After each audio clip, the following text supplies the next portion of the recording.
When it's been over 50 years since your favorite NFL team has won its lone Super Bowl and over a decade since its last playoff appearance, who can blame fans for being so cynical? But it looks like there are a couple things on the horizon the Jets fans can be hopeful for.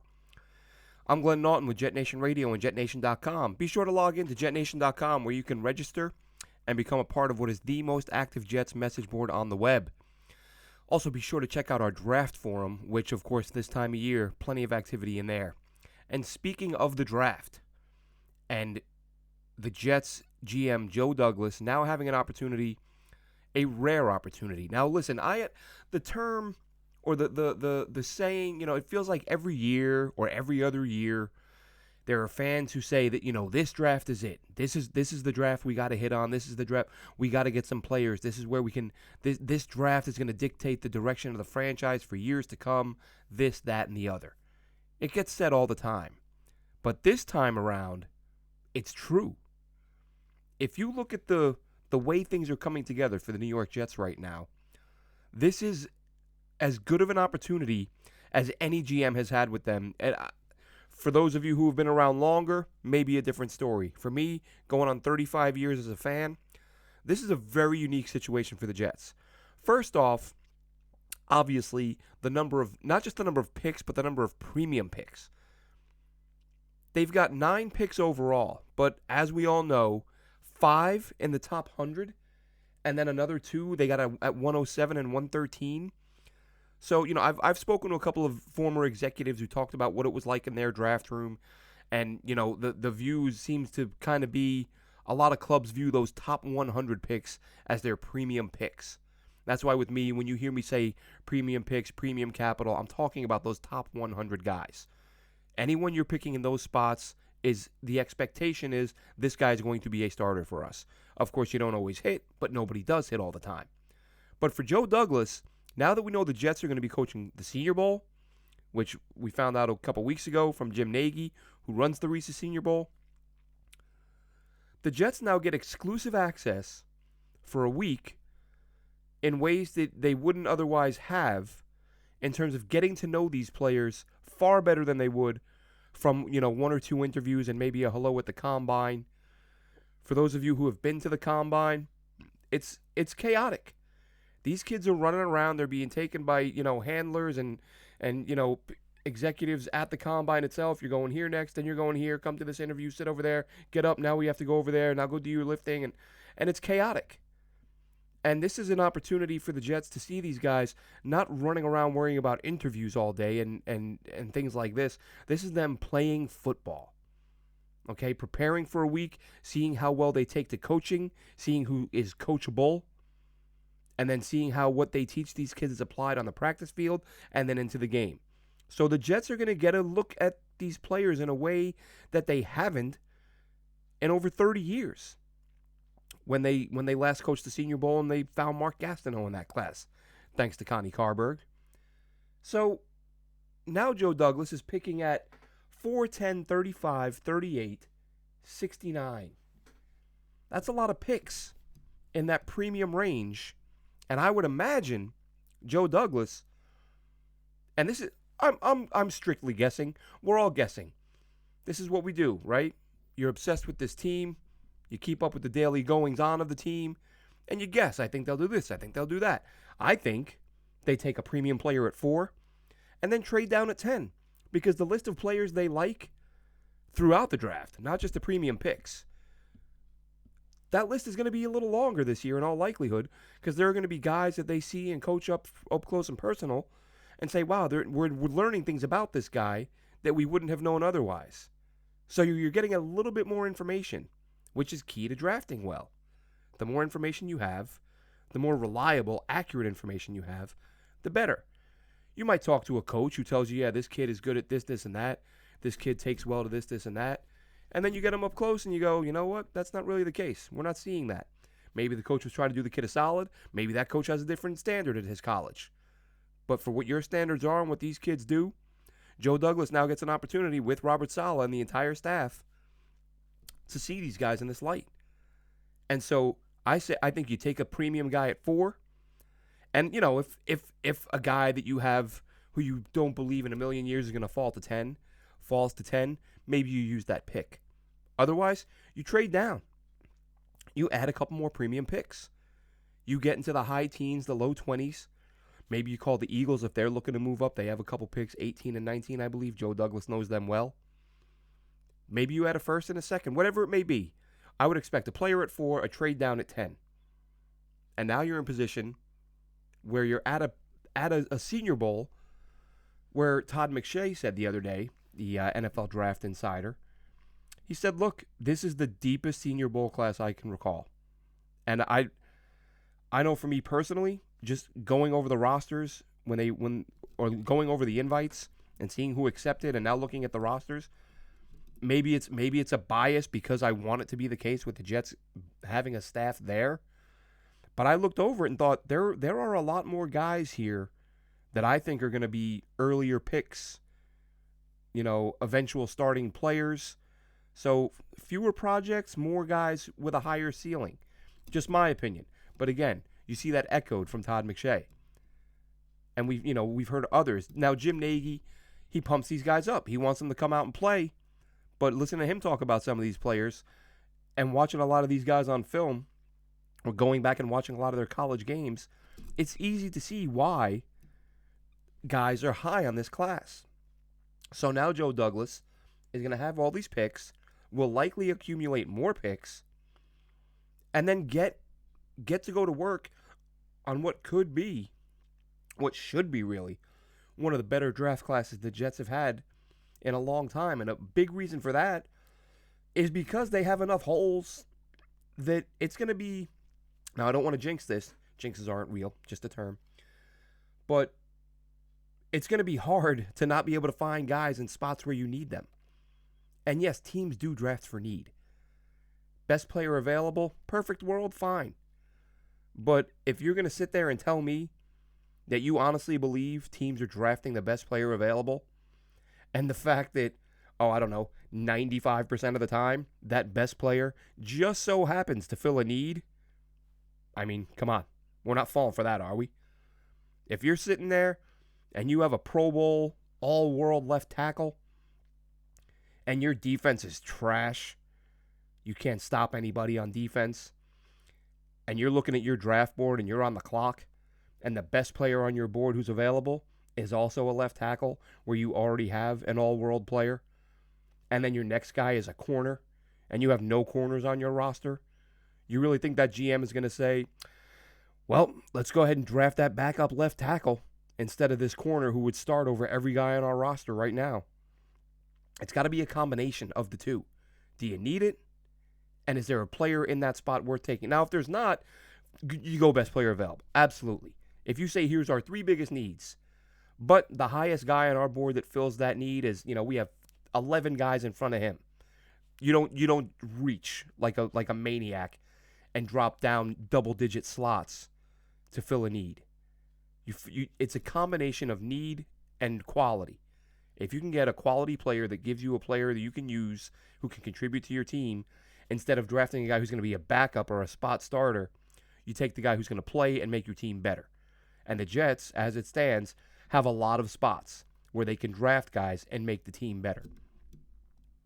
Defense, in my mind, and the stats bear it out, the game film bears it out, that's where the biggest needs are.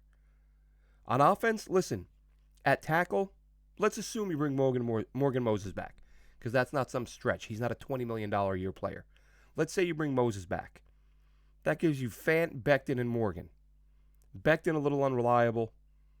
Fant on the last year of his deal. Maybe he resigns, maybe he doesn't. So what do? For my money, you use that 4th pick, and you take a starting tackle who can also play guard for a year.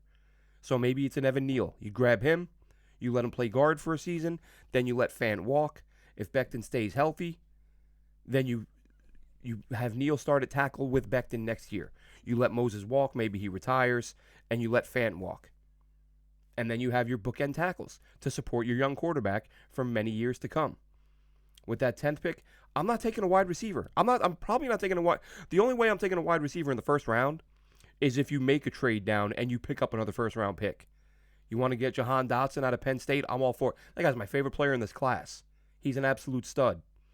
But the Jets right now, in looking at where they have something to work with versus where they don't, with Corey Davis and Elijah Moore at wide receiver, to me, you've got something to work with. And we saw it this year, even with Davis's struggles, even with not having a tight end on the roster worth mentioning. This team, when Zach Wilson was out, had a very good offense. Mike White, Josh Johnson, Joe Flacco, they all looked fine in this offense. Now, you don't want just fine to be what you're getting out of your offense, but it shows you the foundation is there, that you're a couple of pieces away from being really good. So let's say you draft a tight end at 35, you get Trey McBride, and then you wait another round or two later, and you get a slot receiver. I'm a big Wan'Dale Robinson guy out of UK, out of University of Kentucky. I think he's fantastic. There are going to be some players there that you can add that'll get this offense to the next level. There are some pieces there. AVT on the inside. Connor McGovern was fine last year. People say you can't rely on Connor McGovern. He struggled the year before. But he was fine the year before that. And he was fine the year before that. So you don't bail on a guy because on a 4 or 5 year stretch he had one down season. So really the only true hole on that O-line is at right guard. And that's where you take the stud tackle who can also play guard and transition to tackle later. Now you've got your starting 5 in front of Zach Wilson. You have a running back in Michael Carter. Draft another back in the middle rounds. Get Breece Hall. Iowa State looks fantastic. Britton Brown, get him later on out of UCLA. Behind a good line, he'll be a quality back. You get McBride, maybe you add Schultz in free agency. Maybe you take 2 tight ends. That's the one spot in this draft class, at this Senior Bowl, where I look at 4 or 5, 6 guys, and I'm like, I'd be happy with any of those, with 2 of those guys. Give me McBride. Give me Ferguson. Give me Charlie Kolar. There's some guys who can play. They can play the Y. They can be 3-down guys who don't have to come off the field, who aren't a liability in pass coverage. Now, McBride's far and above the best. But if you get McBride and one of the other guys, then that need, and then you add a receiver to that with the guard, you're set. I've always believed, and again, just go back and look. For someone like me who's, as I said, 35-year fan, 34-year fan, if you ask me the 10 best wide receivers off the top of my head, outside of Jerry Rice, I don't think any of them have won anything. Matthew Stafford arguably played his best football when he lost Megatron. This isn't to say Megatron wasn't a monster, because he was. But again, you look at Terrell Owens, you look at Randy Moss, you look at Megatron. No rings. And is it a matter of quarterbacks fall in love and become predictable and just so much of the workload goes to one guy? But then you see the Patriots winning Super Bowls a few years ago when the Eagles won the Super Bowl. Who was their number 1 receiver? Alshon Jeffrey, an older, later in his career Alshon Jeffrey. You don't think Corey Davis could duplicate what Alshon Jeffrey did that year, numbers-wise? Elijah Moore? As I've been saying, look at Elijah Moore's numbers when he didn't have Zach Wilson at quarterback. When it was Josh Johnson, when it was Mike White, when it was Joe Flacco. His numbers projected out to 1,300 yards and 13 touchdowns. He was fantastic. All he did was get open all year. That's what a number 1 receiver is supposed to do. I get that it's rare. I get that people think, oh, he's too small. He's too small to be a number 1. No. It's just rare that someone that small can be a number 1. Tyreek Hill's a number 1. Steve Smith, for so many years in Carolina, was a number 1.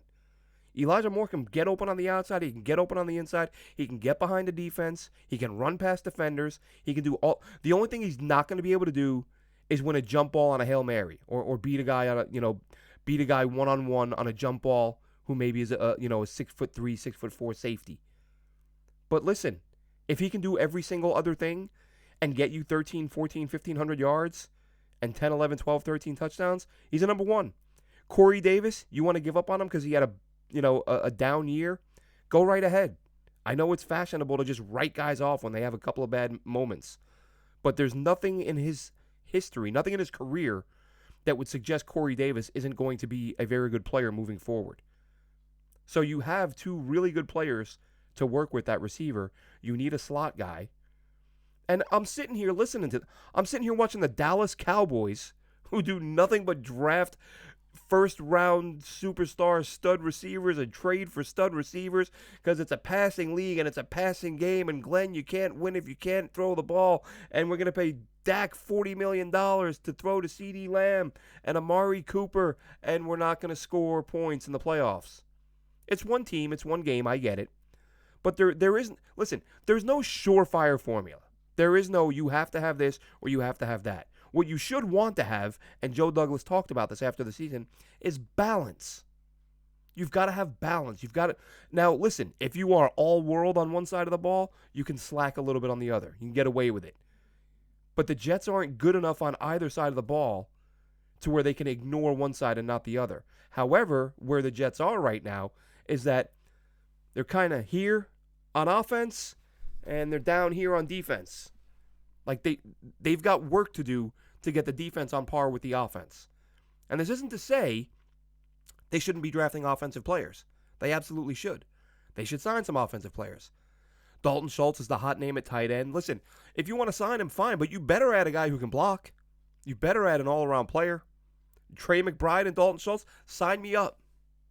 Sign me up, absolutely. But wide receivers, look at the All-Pro roster. Just came out. All the guys who were voted All-Pro. The tackles, the quarterbacks, the corners, all first-round guys. Wide receivers, not so much. Outside of round one. And we see it all the time, just in the last few years. And I know, listen, I know that the past GMs have been terrible. I get that the Jets have not been able to draft good receivers forever. Darius Stewart and Chad Hansen and Jalen Saunders and everyone else, basically, outside of Elijah Moore. But it's really this last 5 or 6 years, and now with Joe Douglas on board, that we've seen consistently these insanely deep groups at wide receiver. And teams are consistently finding starters in round 3, 4, 5.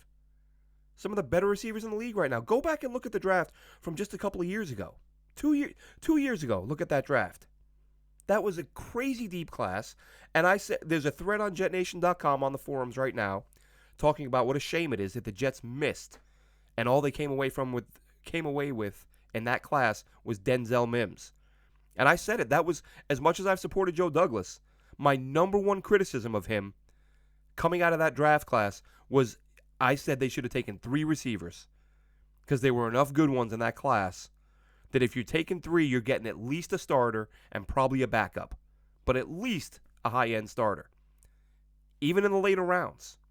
And they didn't. They ended up with Denzel Mims, who I hope and pray was more of a scheme Adam Gase, because I wouldn't imagine, production aside, just looking at Denzel Mims and his measurables and production, if Joe Douglas is drafting again today for the current Jets offense, Denzel Mims isn't the pick there. So how much did Gase's offense and Gase have to do with that pick? I don't know. You don't know. Listen, I think we all hope that Adam Gase had a big say in that class because it's turning out to be a really bad one. You hope Becton gets healthy and stays healthy, and you hope that Bryce Hall continues to get better, and then you at least have 2 really good players out of that class, which salvages it somewhat. Because as we know, we've seen Idzik do it, saw McCagnon do it, we've seen Bill Parcells do it. Plenty of draft classes where you're taking 8 guys, 9 guys, 10 guys, 13 guys, and you're finding one player, one average to above average player. You know, Jason Fabini, Jason Ferguson, Quincy Enunwa. These are like the 1 in 12, 13 guys in some of these draft classes who actually panned out and became NFL players. So you hope that Becton gets on the right track. You hope that Hall continues to get better. And speaking of Becton, so we hear the other day, Joe Douglas does his end of season presser, and he comments and says, Mekhi's got to come back in shape next year. And you kind of wonder, like, were the whispers and the negative stories, not even stories, more rumors, and mostly coming from fans, that he's overweight, he's out of shape, he's this, that. I wasn't buying into it. Not because I didn't think it was possible, but because I saw no evidence of it. I did an article on it the other day on JetNation.com. Look at the front page. Look at the videos from Mekhi Becton a week or two before the season that he's posting in the gym. Look at the pictures of him at training camp a couple weeks before the season kicks off. He wasn't in a condition where you would look at him and go, oh, that guy's not ready for the season. He looked about how he should look. So when I'm hearing he came into the season fat and out of shape, completely false. Completely false. There is visual evidence to the contrary, but people are still clinging to that. However, since the injury, we hadn't seen him, other than sitting on the sidelines, multiple layers, can't really tell. Hadn't heard from him, doesn't meet with the media. Then Joe Douglas drops in his postseason presser.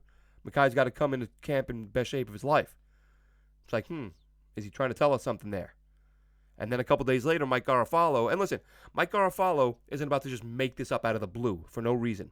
Stories like this make it to guys like Mike Garafolo and Ian Rappaport and whoever when there is information that the team would like the public to know, but the team themselves doesn't want to say it. So Mike Garafolo comes out and says Mekhi Becton's knee was coming along slowly, and then he started gaining weight. And that's why a 5 to 8 week injury became a 17-week injury. So now we have some confirmation that he was putting weight on. Now, did he put on 5 pounds or did he put on 30 pounds? Tough to tell when a guy's 6'9" and you don't get a look at him, or 6'7", whatever he is. But now we know Mekhi Becton was putting on weight, which no matter how much it was, it's not a good look, even if it is 5 pounds. Because he's at that point, he's got to be maintaining, losing, whatever. And I know he's limited. Oh, but his knee's hurt. He can't run. I get it. And look, as a fellow fat guy who's, weights up and down all the time, I know that it's like, if you just cut down the calories, you're going to drop some pounds. Right? And that's something that anyone, not just Mekhi Becton, anybody. So to say, he couldn't be active. He couldn't be active with his lower body. There's upper body stuff you can do, and there's calorie cutting you can do to at least maintain your weight. But to be putting on weight while rehabbing a lower limb injury, that's terrible. It's terrible. This doesn't mean I'm giving up on Mekhi Becton. It doesn't mean I still don't believe Mekhi Becton has a Hall of Fame future if he hits his ceiling. But you can believe that and also be a little bit worried. That's kind of where I am, and I know a lot of Jets fans are there with me. I mean, a lot of people are dogging him and going after him. I'm not quite going that far. I'm more looking at it like, damn, this is disappointing. Other people are writing him off. Get him out of here. Ship him out. He's a bum. Blah, blah, blah. That's a bit extreme. Player with that much talent who you just drafted, you're not just going to dump him. You're going to work with him a little bit. Which brings me to the good news that we saw, and I apologize. I forget the whoever tweeted it out. Somebody pulled some pictures and stories. I think it was off Instagram of Mekhi with a nutritionist working out. It was posted on the forums at JetNation. It was also on Twitter. And just some still photos of Becton doing some stretching and working out with what was supposedly a nutritionist, which is a good thing. If he's got a problem, he's at least trying to do something about it. So we'll see how. I'll tell you what, listen, if he comes into camp next year overweight, all bets are off. And fans are going to bail, and you can't blame them. But my guess is he's going to come into camp in shape, ready to go. And it's all about him staying healthy. And if he does, and Fant is healthy, and you drafted a tackle guard with that 4th pick, who will eventually just be a tackle, then this O-line is set for the next couple of years. And then you get the tight end to add to the mix, draft a slot guy in the middle later rounds to add to Davis, Moore, McBride. Like I said, maybe you sign Schultz, and you're ready to go. This team isn't 6, 7, 8 pieces away from being competitive. However, on defense, yes, Jason Pinnock played nice in the season. Played nicely late in the season. Elijah Riley was a pleasant surprise. Neither one had enough reps or did enough that you would say, well, we're set at safety. We can scratch safety off the list. Maybe Pinnock. Maybe. He was drafted by this regime, raw at safety. He hadn't played there before. Didn't look so great his first couple games, and then really looked to get comfortable and played much better as the season went on. So small sample size, but he looked good. Maybe you need one less safety if the Jets really like what they saw out of him. You need a corner. You probably need 2 corners. You do need 2 corners. You need minimum 2 linebackers. Hamza Nasruddin, is that experiment already over? I don't know. I just know the guy started week 1. He started week 2, and that was it. Missed a few weeks with an injury. Came back. Special teams the rest of the way. Last 2 weeks of the season, I think he played a handful, 5, 6, 7, 8 snaps, something like that. Jamie Sherwood, injury, didn't see enough of the field to be able to be counted on to do anything. So basically, you've got Quincy Williams, who's a nice player. I've said before, I think if you played him every snap, he'd probably lead the damn league in forced fumbles. He hits like a truck, and that's fun to watch. But is he good enough in coverage in a passing league? Probably not. Actually, no. So you've got C.J. Mosley in the middle. You've got no answer on either side of him. You've got at least one safety spot you need to fill. And I'm not even talking about backups. We're just talking starters at this point. So you need a corner. You need minimum one safety. 2 linebackers. And on the D-line, does Foley Fatukasi leave? Leaving a vacancy there. Does Sheldon Rankins come back? Might need a D-lineman too. Just to field your starters. Depth, different story. Completely different story. But to sit back and say, this team needs to go offense in the draft, and they need a receiver in the top 10, I'm not seeing it. And I don't think, again, as I've said before, what we've seen from Joe Douglas, premium picks, premium players. Mekhi Becton, left tackle. Zach Wilson, quarterback. Big money goes to the edge rusher, Carl Lawson. I think the premium picks, the premium money will go to the premium spots. Of course, there'll be exceptions to every rule. And maybe I'm wrong. Maybe Joe Douglas takes a receiver at 10. I would be shocked. I'd be absolutely shocked if he's got Corey Davis, Elijah Moore, and takes another receiver there. Zach Wilson needs help, yes. But you can help him by adding to the offensive line, getting a running back a couple rounds later to pair with Michael Carter, and a slot guy at some point, and then whatever you may add in free agency. But whatever they do, this is a draft where they got to get it right because they have this access. Exclusive access other teams don't have, and they have tons of premium picks, and hopefully we'll be looking to trade and add more premium picks and come out of this class with a class that even tops last year's group because last year's group looked pretty darn good. Braxton Berrios, wanted to touch on that real quick.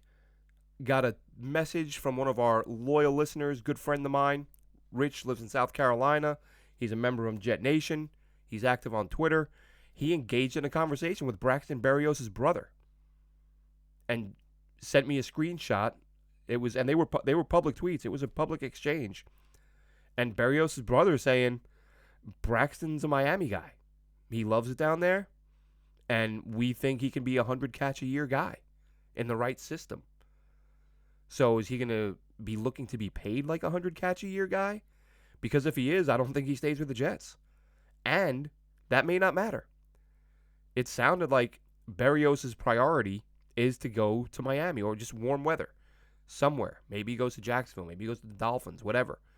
We'll see what happens there. But I get the feeling Berrios is more of a beach guy. Maybe he goes to California, San Diego, something like that. But I'm thinking we're going to see Braxton Berrios head to a warm weather city unless the Jets blow him out of the water and pay him way more than what the market would dictate otherwise. And I like Berrios. I think everyone likes him at this point. But I don't see the Jets saying, all right, well, we were going to offer $4 or $5 million, but if we got to give you, 9 or 10 to stay, we'll do that. I just don't see that happening. So I would expect Berrios to go. And that's why I would expect the Jets to address slot in the draft. Perhaps free agency. But I think there's some, again, you're paying big money for these free agents. And there's just more and more talent in the draft every year, especially at receiver. Tons of options there. And I think the Jets can find a really good slot guy in late round 2, round 3, even round 4. And again, especially you're talking a third option. If you've added McBride, that slot guy becomes a third, fourth option in the passing game. So not as critical. Just get guys who can. I say it all the time. While everyone's yelling and screaming about we need a true number one, I always just say just get a bunch of guys who can create mismatches and are hard to cover. And you should be fine. You shouldn't need to pay one guy $24 million a year or $20 million a year or whatever. If you can assemble a group of 3 or 4 receivers and add a tight end in the mix and a running back who can catch the ball out of the backfield, which they already have in Carter and they might have in whatever they draft next. You have 4 or 5 guys who can catch the football and are tough to cover. that's enough for your quarterback to succeed. I'm sorry. If you absolutely must have Calvin Johnson to succeed at quarterback, maybe you're not that good a quarterback. I'm not saying I'd be upset if the Jets had a stud receiver on the roster. My point is, as I said, we've seen teams in recent years. We're not having to go back a million years. You go back 5, 6, 7, 8, 9 years, you're going to find teams that didn't have Randy Moss, who didn't have Calvin Johnson, and they won Super Bowls with a good group of pass catchers. So we'll see what happens there. Real quick, Jets signed Bradley Ane out of Utah. He was the guy that I really liked out of the draft. I was high on him. Edge rusher. I shot out a couple tweets yesterday that I sent out pre-draft when he was coming out.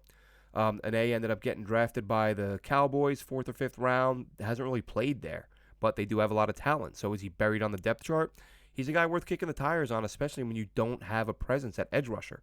Carl Lawson's coming back, yes, but you just never know what you're getting with a guy with an ACL. I see people saying that Cam Akers, this gives me hope for Carl Lawson. Listen, everyone's different. Cam Akers is the outlier at this point. You know, this is like saying that Carl Lawson is going to be fine because Cam Akers was fine is like saying my neighbor won the lotto yesterday, so I bought a lotto ticket too, and I feel pretty good about my chances. One has nothing to do with the other. Guys are different, and Akers, it's miraculous what he's done. It's a fantastic story, and Carl Lawson might come back and get 14, 15 sacks next year. I don't know. You don't know. But what I do know is that you don't use extreme outliers that are incredibly rare and say, oh, well, that's the expectation we can have for our guy. Pump the brakes on that. Like I said, nice story for Cam Akers, but I'm not seeing it. I'm not getting on board with, well, since Cam Akers was fine, that means our guy will be fine, and that's the end of it. That's, let's wait and see how Carl Lawson gets along once he's back from that injury, from that Achilles. I think I said ACL. I meant Achilles. Touched on the tight end class in this draft. I'm just going to run through a list of names, guys, because there are people, I know not everyone follows the Senior Bowl as closely as some of the more insane fans do who try to stay on top of all this stuff. Just going to rattle off a few names, guys who I really like in this class, who I think, guys worth keeping an eye on. I mean, look, you're going to try to watch everybody, but just a few that jump out at me. Cole Turner, tight end. I mentioned the guys, the true Y tight ends, that the guys who don't have to come off the field. Cole Turner is not that guy, tight end out of Nevada. But if you're following me on Twitter, and give me a follow at AceFan23, ACEFan23. I forget to mention that like every show. But Cole Turner, I shot out a couple of clips. The guy's wingspan and catch radius might be tops in this class. There may not be another pass catcher who covers as much area, extended at full length.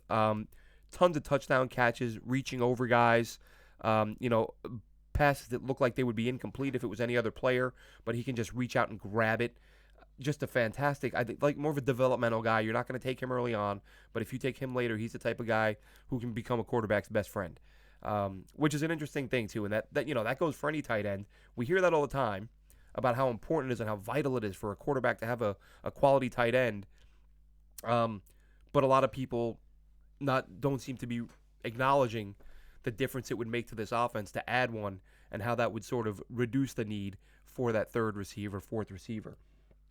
Devin Lloyd out of Utah, absolute missile running around. The guy, his closing speed, once he hones in on a guy and has a clean path to him, he just gets there. He's there in a second. Tons of tackles for loss. He can get to the quarterback.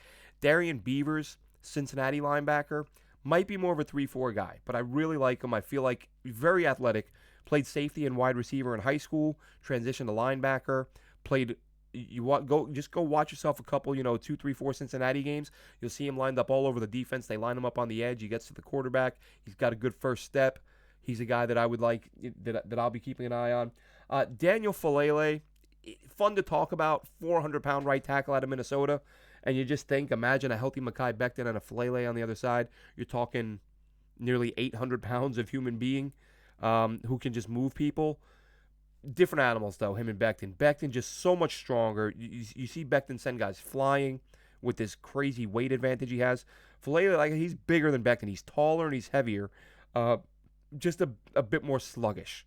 Not to say he won't be picked in the top 3 rounds and that he won't play somewhere. Just doesn't seem to be on Becton's level, or he's not on Becton's level, I should say. But still a guy that, just based on his sheer size and what 2 guys like that on your roster might be able to do, be keeping a close eye on him. Trey McBride, we've talked about. A bunch of the tight ends. Charlie Kolar, Jeremy Ruckert, Cole Turner, I mentioned. Jake Ferguson out of Wisconsin. Another guy, he can block, he can pass catch, really soft hands. Seen him make some really impressive catches for Wisconsin. And Christian Watson, wide receiver out of North Dakota State. He's an interesting one, but these guys, he's got great size and really good speed for his size. I'm curious to see where he clocks because he shows really good hands, and he looks a lot faster than you would expect for a guy who's listed at 6'4", 6'5". I don't know if he's going to run in the 4.4s. That's probably a bit much. And he is playing lower-level competition, so he probably looks a little faster, playing against guys who aren't as athletically gifted as your higher echelon schools are. So, again, this is why it's important to get these guys, for your coaching staff to have that opportunity to get these guys on the field, in the classroom, in the locker room, and see how they perform. And he's someone to keep an eye on. Another small school guy, Trevor Penning, right tackle. Well, played some left tackle in college. I've seen him projected at right tackle. May be able to play either one as a pro, to be honest. But that guy, he's violent. He is violent at tackle. I look at him and I think I would love to have that guy on my team. And I tweeted this out earlier, I don't know if the guy's going to draw a million penalties because he will grab onto dudes and body slam them. I saw that a couple years ago. I forget the prospect. It was a Utah lineman who is all his plays were making the rounds, and everyone's like, look at him just throwing people and ragdolling people and body slamming everyone. And then spoke to an NFL offensive line coach, and he basically said, yeah, those are all holding calls in the NFL. Like, every highlight that's going around about this guy, he's getting flagged for as a pro. And I thought, you get so caught up in the incredible feat of taking a guy off his feet and slamming him that you're missing what's required to do it sometimes. So it can be done without holding, but oftentimes it is. And with Trevor Penning, I've watched a couple of his games. Again, small school, tough to get a lot of his games. And a lot of the scouting reports are great. Heard Daniel Jeremiah mention him as a potential round 1 guy the other day. I don't think I've seen him projected lower than early round 2. So Penning's another guy to keep an eye on. Violent dude. Likes to slam guys to the ground. When they're on the ground, he will take a great deal of pleasure in basically pancaking them, or what do they call it? I can't even think of it. When you jump in the pool, belly flop, like he's trying to belly flop on you. Just spreads out and slams on top of a guy while he's already on the ground. So again, violent guy who will take you down and then try to do some. That was the other thing. Couple shots that looked not borderline dirty, that looked dirty, like throwing an elbow at a guy while he's on the ground toward his face mask. That's going to draw a flag every time. So is he going to be a discipline issue where he's going to get you a bunch of flags, or is he going to clean that up and potentially be a fantastic player? Lots to watch, lots to keep an eye on. Chad Muma, Wyoming linebacker. Another one, much like Devin Lloyd, just all over the place, 100 miles an hour, just tackling guys left and right. You go through his game logs. Again, Wyoming, lower level of competition, but you're seeing, 15, 16, 17 tackles per game being a regular thing from Muma. So you have to imagine the Jets are going to love having him on board to get a close look at him. And that pretty well, Alec Pierce is another one to keep an eye on. I don't know if Pierce can be a big slot. Wide receiver out of Cincinnati, but big dude, 6'4", 6'5", I believe. And from the Cincinnati games I watched, just really good hands, contested catches. He's able to get open and get separation at times. When he doesn't, when he's got a defender in his hip pocket, he does a good job of high pointing the ball. Physical receiver type of guy. You just look at and think, well, if you had him as a big slot, the damage he could do. But that's not something the Jets tend to lean on. It was Jamison Crowder, it was Braxton Berrios. Probably not a fit for this scheme, but maybe as a depth guy if you get him in the middle, late rounds. Not really sure where Pierce will go at this point. But anyway, great news for the Jets. Their GM, who's coming off of what is easily the best draft class this team has had in years, is going to be in Alabama with his head coach, watching these kids up close, getting a feel for it, and he's got a premium or a ton of premium picks with which to work and trade down and add picks for a Senior Bowl class that, as I said, Todd McShay and others, and like even myself. Listen, I'm a dopey fan. I love this team, love talking about them. I'm not pretending I know what Joe Douglas knows. I'm not pretending I know what NFL executives and head coaches know. What I do know is that from what I've watched, the number of games I've watched, and it has been a lot of these guys jump out at me as potential quality, high-level NFL players, and there's going to be a lot of them in mobile. And the Jets are going to have that front row seat to see how they perform and hopefully set Joe Douglas up to have an even better class than he had last year. That'll do it for us this week. JetNation Radio, AM. Be sure to check us out at JetNation.com. As I said, check out JetNation Radio Tuesday nights. Alex Varallo and Dylan Terraman. A few people asked if I'm going to change the decor in here. It's a study. I got my history stuff, my books. Maybe I do. Happy birthday to me. My amazing kids. What do we got here? Made me some Jets football stuff with their, I think they're called hammer beads. I don't know if they have them in the U.S. Anyway, might start with this and add some more Jets decor. We'll see how that goes. But that'll do it for us this week on JetNation Radio, AM. And catch up with us next week, folks. And it should be a fun time of year. This should be a really good time. Lots to talk about. The mock drafts are going to be fast and furious from every single outlet. As you know, if you've been listening to me on JetNation Radio for years, follow me on Twitter and Alex Varallo on JetNation Radio with Dylan. We try not to do a million mocks because it just gets tedious. It's ridiculous. By the time it's all said and done, you have mocked every single player in the draft to the Jets, and it just becomes a pointless exercise. So while I may do a million of them a day on TDN or PFF or whichever site I use, we try to limit how many we put out on the site and on the radio shows. And Green Bean, I know he's going to have his. Green Bean does a great job with his mocks. But in terms of writing them up, printing them up for the site, full articles with mocks and off seasons, we'll limit it. But man, it's going to be hard this year. Might have a couple extras because this will be a fun one. Tons of premium picks, tons of talent, front row seat. Catch you next week, Jets fans.